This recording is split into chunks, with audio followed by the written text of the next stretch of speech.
Welcome back to the new video. Today we are going to talk about this. This is the island of Anguilla. It is located in Caribbean, right above the island of San Martin, which I made the video about 3 years ago. Anguilla has a population of around 15,000 people and it is British overseas territory. In fact, this island has been part of British Empire for over 400 years. However, there was a brief period in Anguilla's history when they kind of managed to gain an independence for 2 years. The problem is that they didn't gain independence only from the British, but mainly from the islands of St. Christopher and Nevis, which you might know today as the country of St. Kitts and Nevis. To understand the whole situation, we need to quickly go through the history of Anguilla. It all started in 1650 when the island was firstly colonized by English settlers from the island of St. Christopher. The close association with St. Christopher was firstly officially recognized in 1660 when William Watts became governor of both islands for 6 years. In 1666, France attacked and took over the island, but it was quickly returned in 1667 after a Treaty of Breda was signed. After that, in 1671, the island was put into the colony of Leeward Islands. In 1690, the island was again captured by the French. But once again, it was given back to the English by the terms of Treaty of Ryswick. The French tried to attack the island again in 1739 and later in 1796, but both times the Anguillans were able to repel the attacks. For the whole time, Anguilla was one of the poorest and least developed islands in the British West Indies. It suffered through multiple droughts, famines, and in 1820 a hurricane hit Anguilla. Because of the state the island was in 1824, Colonel Charles Maxwell proposed that Anguilla's local legislature should be abolished and it should be put under the control of St. Kitts. This was approved in 1825 when the Anguilla Act was passed. This act named the colony St. Christopher and Anguilla, and after it was passed, the officials were appointed from St. Kitts now. However, every law affecting Anguilla couldn't be passed unless an Anguillan representative was present.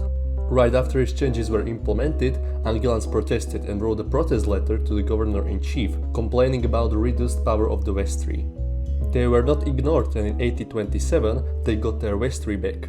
In 1871, the Leeward Islands were federated, and Anguillans protested again because they didn't want to be combined in the presidency with St. Christopher.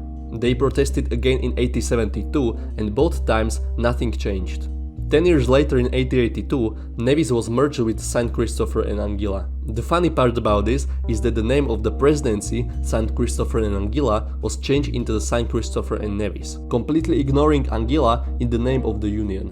Anguilla was only added to the name of the Union 70 years later in 1951. In 1958, short-lived West Indies Federation was created and most British colonies in Caribbean, including St. Kitts, Nevis and Anguilla, were put into this federation. This federation, however, was dissolved in 1962. During the whole time, the economy of Anguilla still wasn't improving and people were not happy with the union with St. Kitts and Nevis. Then there was this guy, Robert Llewellyn Bradshaw. He slowly rose from being a member of Legislative Council to being a Chief Minister of St. Kitts, Nevis and Anguilla. Now, I don't really want to get into the politics, but even though this guy was pretty popular in St. Kitts, he wasn't really popular in Nevis, and he was even less popular in Anguilla. One of his most popular quotes about Anguilla is, and I quote, "I will not rest until I have reduced that place to desert," or "I will put bones in their rice and pepper in their soup." And because of these quotes, plus some other stuff that Bradshaw did, he wasn't really popular in Anguilla.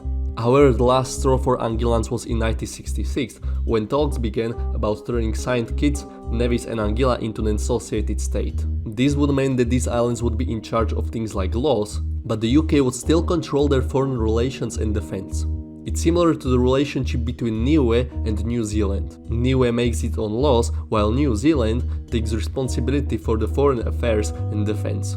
When conference talks about turning St. Kitts, Nevis and Anguilla into an associated state were happening, Nevis and Anguilla were mentioned only briefly. When the conference report was published in June of 1966, the date of the creation of associated state was set for February 27, 1967. With about half of the year until the creation of the state, a committee was created to determine the form of Anguilla and Nevis in the associated statehood.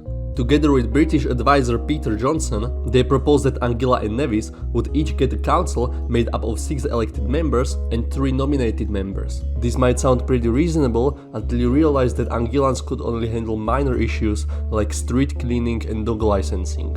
Also, their council could be dissolved by St. Kitts whenever they wanted. When Peter Johnson went to Anguilla on January 27, 1967 to discuss this plan, he was welcomed at the airport by 400 demonstrators led by People's Action Movement.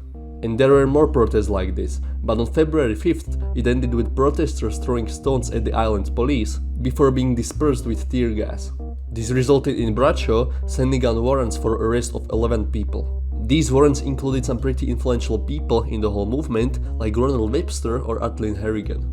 When the islands were finally turned into a associated state on February 27, 1967, even bigger riots started in Anguilla. For example, on March 7th, they trapped the warden inside the government house and set it on fire. The warden managed to escape, but the riots continued. He also left the island on May 28th, and 2 days later, Anguillans kicked the police out of the island. The day after, a peacekeeping committee consisting of figures like Adams, Webster, and Harrigan was created.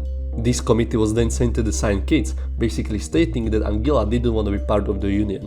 In response, Bradshaw declined and stopped sending the island's share of development funds to Anguilla. In response, Anguillans attacked the police station in the capital of St. Kitts.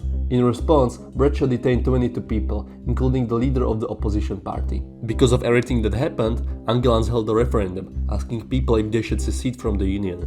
1,813 people voted in favor, while 5 voted against. This resulted in a peacekeeping committee being dissolved and a new 7-member council being created, again including people like Webster and Adams. On January 8, 1968, British official Anthony Lee arrived in Anguilla to help with solving this problem. He wasn't met with much success, so exactly after a year, he left. The same day, Webster declared the independence in Anguilla. They chose this beautiful flag, and in response, Bradshaw imposed sanctions on Anguilla. Another referendum, asking if the constitution of the newly created republic should be approved, was held on February 6, 1967. 1,739 people voted for independence, while 4 people voted for returning to St. Kitts. In response, Britain sent William Whitlock and a team of officials to St. Kitts. They then flew to Anguilla, trying to settle the situation. However, they refused an offer from Webster to have a lunch with him. So a group of armed men came from them the same day and escorted them back to St. Kitts. When news about this reached Britain, they decided to take the matter into their own hands. On March 19, 1969, they sent Lee, accompanied by 300 paratroopers and 40 London policemen, who were brought to the island by 2 frigates and a helicopter. Instead of angry people, this army was met with no opposition to the invasion, and only few arrests were made. Lee was at first unwilling to establish any relationship with Webster, but on March 31st, they, along with the Minister of State at the Foreign Office, Lord Caradon, signed the Caradon Agreement, where they basically promised to cooperate.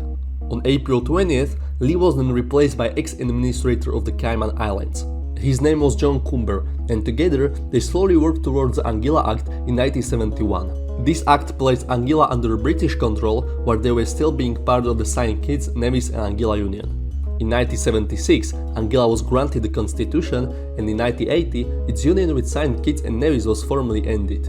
2 years later, in 1982, Anguilla received another constitution, confirming that the island is British dependent territory. And this is basically the state that Anguilla is in today. St. Kitts and Nevis, on the other hand, got its independence in September of 1983, making it completely independent country. And that's basically all. If you want to see some of my newer videos, you can see this video about Papua New Guinea, and if you want to know something more about Caribbean and islands, you can watch this video about San Martin. Thank you for watching.